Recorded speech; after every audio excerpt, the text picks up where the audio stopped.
Assalamu alaikum, Dr. Zakir Naik. My name is Adnan Jahangir. I'm a medical student and I'm an atheist, but this lecture has convinced me otherwise that Assalamu alaikum is one of the best greetings. My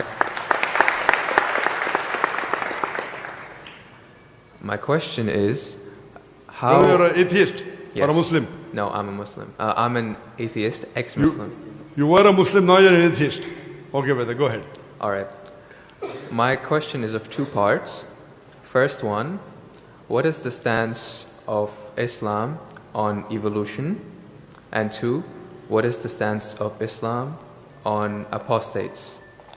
The first one, it's how does Islam deal with evolution when, as I'm a medical student, my professors, when they show me the skulls of how humans have evolved throughout millions of years, from Homo habilis to Homo erectus to us Homo sapiens, and when they show proof of how evolution has taken place over the years, how do you disprove that when it is fact? It is not theory or it is not a hypothesis anymore. It is fact. How do you disprove that, if you could answer it? Brother Jahangir has asked a question that what is the Islamic view on theory of evolution? And brother, if I reply to you, then will you come back to the fold of Islam? If it's a convincing enough answer. If I give a convincing reply, will you come back to the fold of Islam? Inshallah. Inshallah. Good. Brother Jahangir has asked a question. He said you are the Muslim and now he's an atheist. And he asked what is the view of the theory of evolution? For complete, you can refer to my talk on Quran and modern science, which covers in the question and answer session theory of evolution. As far as the question on theory of evolution is come, there is no book so far that I have read which talks about fact of evolution. Theory of evolution means the theory. And when we talk about theory of evolution, we start thinking of Charles Darwin. He wrote a book called The Origin of Species. And in that book, he says that he went on a ship by the name of HMS Beagle, and he went on an island by the name of Calotropis, and there he saw birds pecking in niches. Now, depending upon the niches, the holes they pecked, the beak became short and long. Based on this observation, he propounded his theory of evolution. He propounded his natural selection. And Charles Darwin, he wrote a letter to his friend Thomas Thompson in the 19th century. And he said that I do not have proof as far as my theory of evolution is concerned. There are missing links. But because it helps me in rudimentary organ, it helps me in classification, I have propounded this theory. That's the reason when we were in school, if we had to tease any of our friends, we used to call him that you are the missing link. If you were present, Darwin's theory would have been proved right, indicating that he's a monkey. We used to fool around. So there is no proof regarding Darwin's theory at all. It's a theory, it's not a fact. Now in most of the schools, they teach Darwin theory as though it's a fact because they don't have any alternative. Because of that. But no scientist at all can say for sure. Yes, there are many scientists who support Darwin's theory. But as far as recent times are concerned, most of the scientists today they do not agree with Darwin's theory. As far as you talked about the 4 waves of hominoids. First was the Iceman, then was the Neanderthal man, then was the Cro-Magnon. All these that you find, there is no link between them. There is no link whatsoever. According to P.P. Grassi, who held the chair of the evolutionary studies in Paris Sorbonne University, he said, it is letting your imagination run too wild to assume, based on few studies on the vestiges, on the skeletons, to think that we have been created from ape. There is no link at all among all these 4. So Darwin propounded. Now many things of Darwin is correct. For example, life was created from water. That Quran also says in Surah Anbiya chapter number 21 verse number 30. The Quran says, وَجَعَلْنَا مِنَ الْمَاءِ كُلَّ شَيْءٍ أَفَلَا يُؤْمِنُونَ. We have created everything from water. Every living thing from water. Will you not then believe? So this is correct. So many things of Darwin is correct. But as a whole, everything is not true. That we have been evolved for apes, not at all. If there was evolution today, we should be having some people who are in between monkeys and human beings. You don't find that in any museum.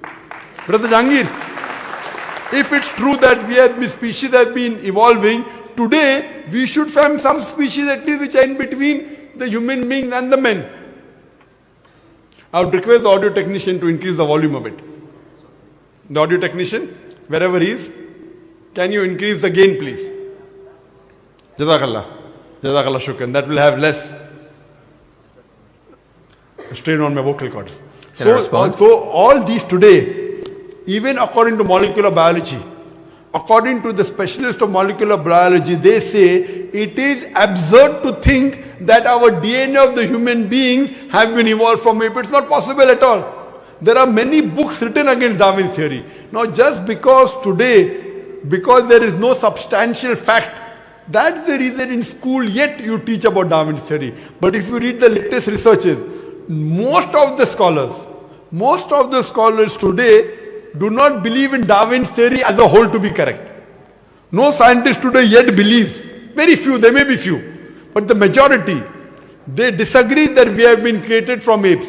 And that's what the Quran says, that we believe in the theory of creation, not in the theory of evolution. The theory of creation, not the theory of evolution. Or rather, I should say the fact of creation. Hope that answers the question, brother. No. So where was the question? What did you not understand? What you say, it is true. It was true. 150 years ago, it was true. It's not Darwin's theory anymore. 150 years of research has said that it's not once. He was just the one who started the ideology of evolution. It has gone over loads, 150 years worth of research with the latest scientific advancements, that it's not what you're saying. When my professor shows me proof, it's not just from apes, which is completely certain. When you see proof how the common cold evolves pathogen, like when it changes its own morphology just to keep up to date with today's vaccines, it's evolving its defense mechanisms against today's latest vaccine. Brother, that's evolution right there. Let me tell you one thing. It's not Darwin's theory anymore. Let me tell you one thing, brother. I am a medical doctor. And there are many researches being done. If it turns out to be a fact, it has to come in the medical college. It is in the medical college. I'm taught this in university. Sorry?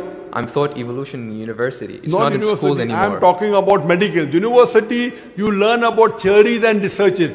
Even in medical, you learn about theories and researches. Once it becomes a fact, it comes into textbooks of medicine. I don't know of any textbook of medicine in any college in the world which says that we have been evolved. It is all these are theories, and I know the research is being done. Even Darwin's theory never came in the medical textbook. And even what you're talking about, I know there are new and new researches being coming on. But none of them yet has proved it to be a fact of evolution.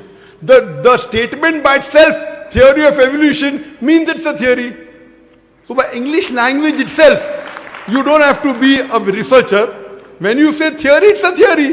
When the theory becomes a fact, it changes. That thing changes into a fact. So by the basic you saying theory of evolution, it means it's an hypothesis. No. It is not yet a thought. It's not yet a fact. There's a difference between hypothesis and theory. A theory is something in science that has the highest honor. When something gains the word theory, it's fact. The theory, in theoretical terms, it's the theory of gravity, but we don't say it, we just say it fact. Same way, we say the fact of gravity. Sorry, what did you say? Theory of what? Gravity. If you say it in theoretical terms, but it's no theory of gravity. It's a law of gravity. I'm sorry. I'm sorry. It's the law of evolution. I'm sorry. Your knowledge of science is very weak. It is Boyle's law. It is not Boyle's theory. It is Archimedes' principles. It's not Archimedes' theory. Whatever's theory, when it becomes a fact, it changes into law. I'm sorry, your knowledge is so weak, and I wouldn't like to continue. Your knowledge is so weak. My question, I'm not here to teach 2 + 2 = 4 in the audience. In the question answer session, you ask a question, I give the answer. If you like it, you keep it. If you don't like it, you throw it. Okay, just the thing is that if your knowledge is so weak, you're saying theory is the highest thing in science. I'm sorry, you're absurd. I'm a medical doctor. Theory is the highest thing in science. I'm very sorry, brother. If someone I'm very sorry. Theory is never the highest thing in science. If you think just because they're going to a university are coming to fool the people here, I'm not. I'm totally sorry. Theory, if it becomes a fact, and if the theory becomes a law, it may reach a high standard. But theory by itself, it's a theory, it's a hypothesis. Once it gets converted, it becomes a law, it becomes a fact. Newton's law, it becomes a fact, it becomes a law. I'm sorry to say that by itself, calling it a theory means it is not yet an established fact. The heart pumps blood. Is it a theory or is it a fact? It's a fact. No, Because there's the proof. theory of heart pumping blood. Theory of heart pumping blood now. Now if I'm going to teach you English language here, I feel you are wasting the time of the people. Surely, if you can't understand simple English, that what's the difference between a theory, that theory is the highest thing in science, then I'm sorry, you'll have to go back and learn science. What about the